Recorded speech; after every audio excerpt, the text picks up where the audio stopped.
ఆదికాండము 41వ అధ్యాయము 9వ వచనం. దయచేసి చదవండి.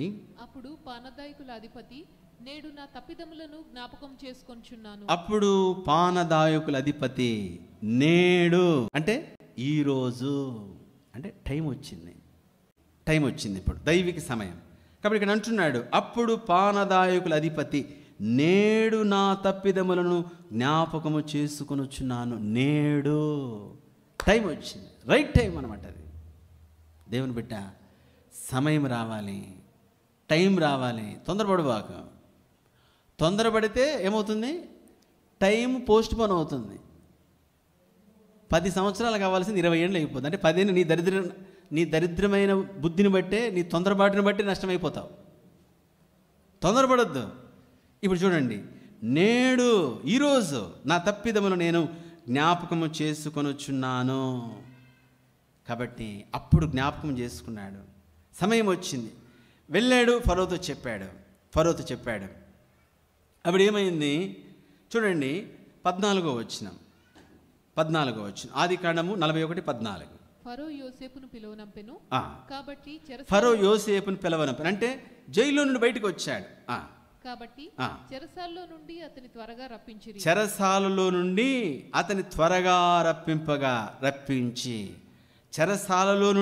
త్వరగా రప్పించి, అంటే త్వరగా వెంటనే తీసురండి.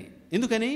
సమయం వచ్చింది. కాబట్టి ఇక్కడ చూస్తే ఇడేమంటాడు, ఫరో అవసరం ఇడేమంటాడు, చెరసాల నుండి అతని త్వరగా రప్పించి, సమయం వచ్చింది, ఇక ఆగట్లే, త్వరగా రప్పించి ఏం చేశాడు? చదవండి. అతడు క్షౌరం చేయించుకొని, అంటే అక్కడ చూసి మొత్తం గడ్డం విరిగిపోయి అంతా పిచ్చోళ్ళగా తయారైపోయాడు. వెంటనే చక్కగా రెడీ చేసేయండి, త్వరగా రెడీ చేయండి. మంచి బట్టలు రెడీ చేసేయండి త్వరగా. ఫరో యొద్దకు వచ్చాను. ఫరో దగ్గరికి వచ్చేయాలా, అంత వేగంగా గబగబ వచ్చేసేయాలా, త్వరగా. ఎందుకంటే చెప్పండి, దైవిక సమయం వచ్చింది. కాబట్టి త్వరగా సమయం వచ్చేసి నీకు ఆగేది లేదు, ఎవరు ఆపలేరు. సోదరుడా, సహోదరి, ఏమయ్యాడు ఇప్పుడు? 41వ వచనం కొనసాగించండి. మరియు ఫరో, చూడుము, ఐగుప్తు దేశం అంతటి మీద నిన్ను నియమించి ఉన్నానని యోసేపుతో చెప్పాను. మరియు ఫరో, చూడుము, ఐగుప్తు దేశం అంతటి మీద నిన్ను నియమించి ఉన్నానని యోసేపుతో చెప్పాను. హల్లెలూయా. ఐగుప్తు దేశం అంతటి మీద.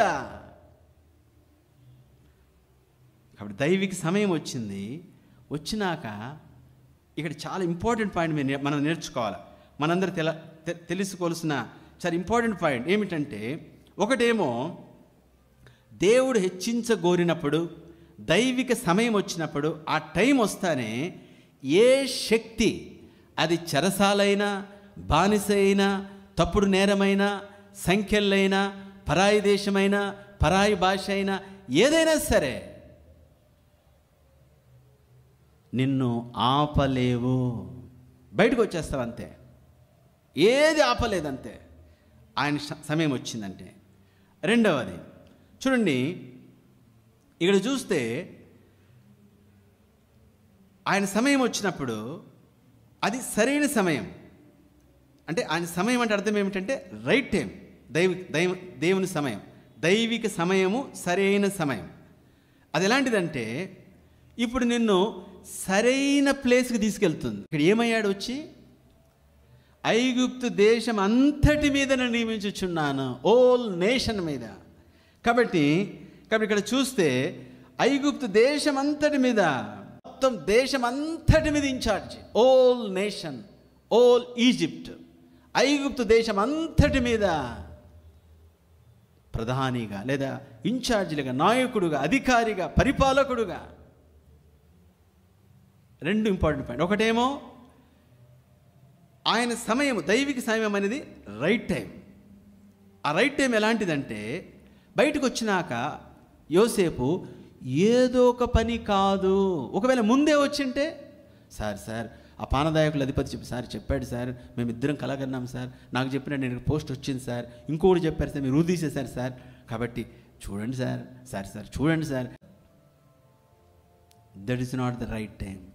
ఏదో పని చేయడానికి కాదు, యోసేపును దేవుడు చెప్పండి ఏర్పరచుకుంది, ఉద్దేశించింది.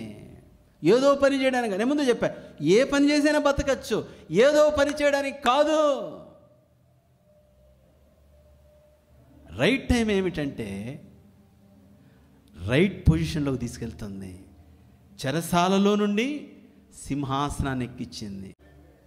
కాబట్టి అంటే నీవు బయటికి, దేవుని సమయంలో నువ్వు బయటకు వచ్చావంటే నీ అవసరత దేశమంతటి మీద ఉంటుంది. నిన్ను దేవుడు బయట తీసుకొచ్చాడు అంటే దేవుని సమయం వచ్చిందంటే నీవెలా ఉంటుందంటే నువ్వు ఎక్కడికి వెళ్తావు అంటే ఏ పొజిషన్కి వెళ్తావో ఆ పొజిషన్కి వెళ్తావు.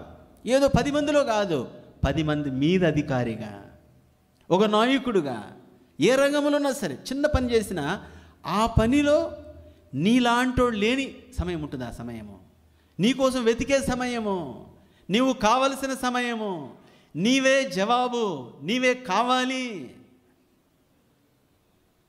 అక్కడ ఏమిటంటే కాంపిటీషన్ కాదు, నో కాంపిటీషన్.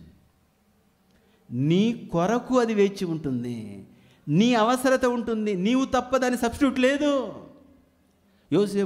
యోసేపు ఆలస్యం అయితే చెరసాలలో నుండి ఆయన పట్టుకొచ్చాడు ఆ పక్క ఖైదీని అంటాడా? ఆయన వచ్చేంత వరకు జస్ట్ వెయిట్ అని. కొంచెం దావీదు విషయం చూసారా? దావీదు ఏమంటాడు? వాళ్ళ ఇంటికి వెళ్ళినప్పుడు దావీదు వాళ్ళ నాన్న అందరూ అయిపోయారు, ఇంకెవరు లేరా అంటే ఒకడు ఉన్నాడు, కడపాటి వాడు ఒకడున్నాడు, కానీ వాడు గొర్రెలు కాస్తున్నాడు. అంటే ఇంత హేమహేమిలు ఆరితేరిన యుద్ధ నైపుణ్యం, వీళ్ళనే అభిషేకం లేదు, వీడినే నేను రాజుకు అభిషేకం చేయకపోతే వాడి ముఖం వాడు గొర్రెలు కాసుకున్నాడు, వాడి ముఖం వాడెక్కడ అవుతాడు. సర్లే అంటే మా ఇంట్లో యోగం లేదన్నమాట అనుకున్నాడు. అప్పటికే చల్లబడిపోయాడు.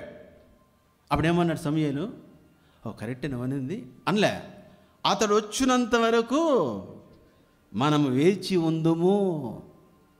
అది that is the right time. నీ కొరకు వేచి ఉంటుంది అంతే, అది నీ పోస్ట్ అంతే, ఎవడు తీసుకోలేడు, నో కాంపిటీషన్, అది నీదంతే. ఎందుకని దేవుడు నిర్ణయించింది, దేవుడు ఎంచుకున్నది, దేవుడు ఉద్దేశించింది. చెరసాలలో నుండి సింహాసనానికి ఎక్కించాడు, దేశమంతటి మీద పరిపాలకుడుగా. ఏదో పోస్టు కాదు, ఏదో బతుకు తెరువు కోసం, భార్య బిడ్డలను పోషించుకోవడం కోసం, జీవించడానికి కోసం అప్పులు చేసుకొని అభాసుపాలైపోయాను. కనీసం బతకాల కదన్నా. యేసు నామమును పట్టుకొని ఈ దరిద్ర జీవితం ఏమిటి? ఎందుకు దరిద్ర జీవితము? ఆయన ఉద్దేశం ఎరగట్లేదు నువ్వు.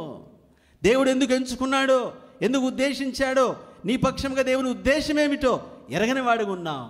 ఆయన ఉద్దేశం ఎరగని వాడుగా ఉన్నావు. ఆయన సమయము కోసం కాచుకొనలేవు. పెద్దాని గురుకులే, ఎందుకు ఇలా ఉండాలి, నేను అక్కడికి వెళ్ళిపోతే ఇక్కడికి వెళ్ళిపోతే ఎక్కడికి వెళ్తావు?